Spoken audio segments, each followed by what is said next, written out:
Something super important you need to know: how you focus on your activities really does matter, and it can hugely move the needle in your business.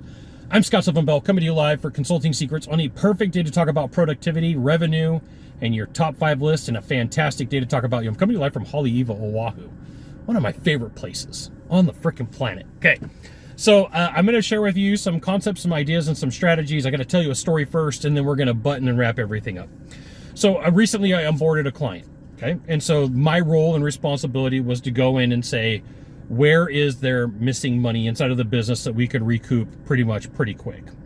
So what I did is I said, hey, business owner, here's what I would like for you to do. Here's what I'd like your management team to do, and all of your key players. I want you to figure out what are your top 5 to 10 most revenue producing activities or management producing activities, and make a list of it.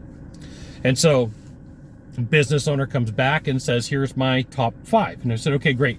Now we're going to put some time tracking in place for the next 72 hours to the next 5 days, right? As soon as you get this figured out, text me, we'll jump on a phone. So 72 hours later, I'm getting a call. Hey, Scott, we've got this all dialed in for me.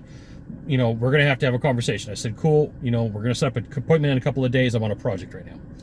So get on the phone, get on the Zoom. Tell me about what's going on. But first, tell me your top 5 money producing activities inside of your business. Rattles them off. 1, 2, 3, 4, 5. Perfect. What are you spending your time doing? None of them. Not one of them. At all. Period. I said, well, here's the problem. So let's talk about what you're spending your time doing. And the guy really loves computer coding. The guy really loves putting code on the computer.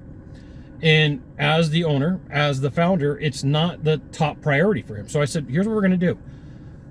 You can code all you want, but it's going to be on the weekends, on the time that doesn't matter. We're going to find you a dev team. We're going to find you a development team.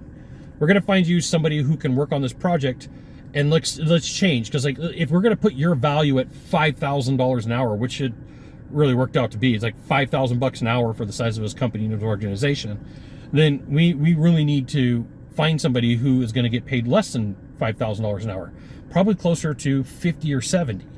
And that was the idea. Hey, so right now we're in the middle of agreeing to a dev team to come in and take over this action. So here's a couple things for you.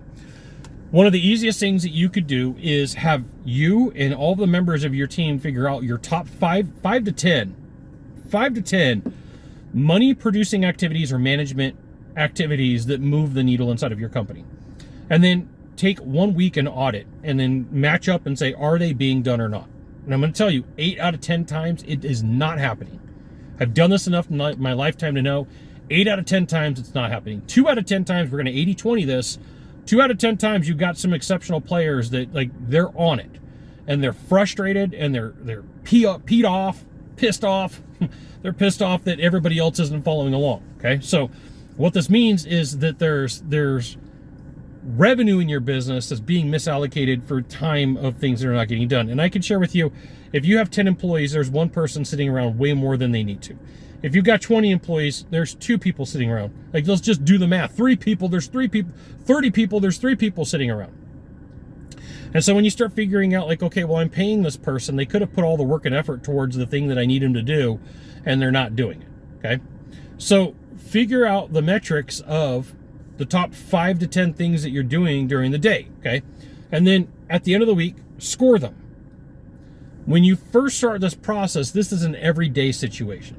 When I started doing this, I would get so frustrated with myself. I'd be like, what would be really cool to do today? Make content. Love making content. One of my favorite things to do, shoot videos, write articles, write SOPs. I love doing that. You know what was really hard for me? Reaching out and saying, hey, it's Scott. Would love to work with you. So I had to flip it and say, okay, on certain given days, I can create all the content that I want.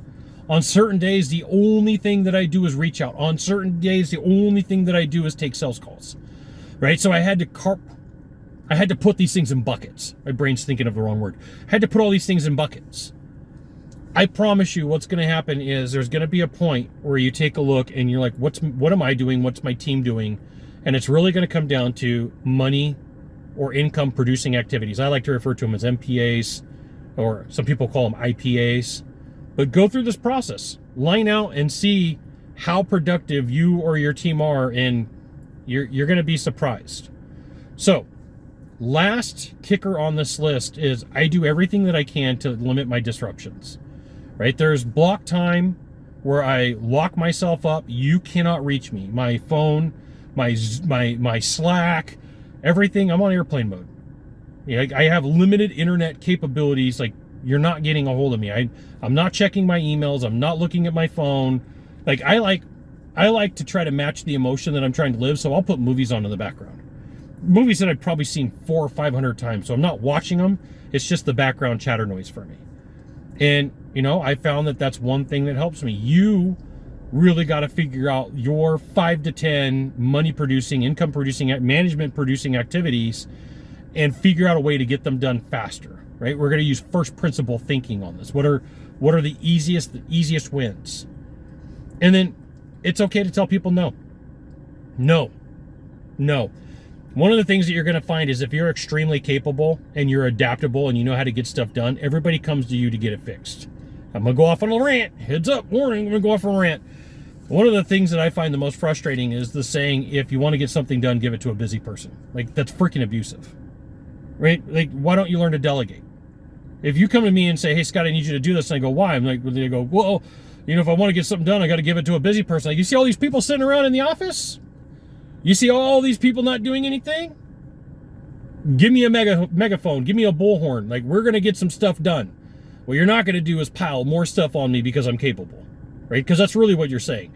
I really don't want to hold my team accountable. I really don't want to do what needs to be done. I really don't want to hurt people's feelings, but I'm more than willing to hurt yours and dump a whole bunch of more stuff on you. And you know what? You're just going to take it. No, doesn't work that way. If you're saying that inside of your office, you have an accountability issue. I'm promising you right now, right? If you're telling people, if you want to get something done, give it to a busy person, that's like, no. Like, then you hired the wrong people. Those people that are working for you are not the best fit. They're not self-starters. There you go. Done with my rant, but pick your top 5 to 10 income producing, money making producing activities or management producing activities and audit them every single freaking day for a week. And you're going to find you got a ton of gaps, a ton of time, and the ability to do way more than you're already doing. You got 1 of 3 things to do from here. Just 1 of 3. Find the subscribe button. Click on it. Every time I send out a video, you'll get an update. 2, hit follow. 3, you know what you got to do. Share this video with a friend. We'll see you soon. Thanks for watching.